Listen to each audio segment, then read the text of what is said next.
তো এবার বিন্দুলে নেমে গেলাম, বিন্দুর থেকে আবার অটো নিয়ে নিয়েছি, অটো নিয়ে এবার হেন্তাবাদ চলে আসবো। আজকে খুব চাপ লাগছিলো যে গাড়ি ঘোড়া ঠিকঠাক পাবো নাকি, তো পেয়ে গেছিলাম।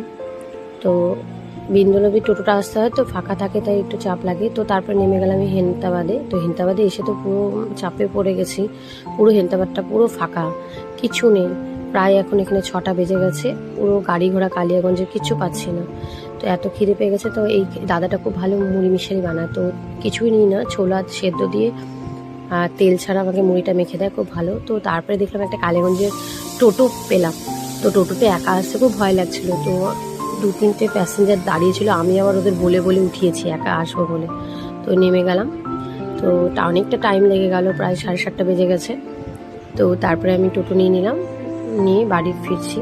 তো নেক্সট ভিডিওতে আবার দেখা হবে। তো ভালো লাগলে লাইক শেয়ার কমেন্ট করে এইভাবে পাশে থাকবে। তোমাদের অনেক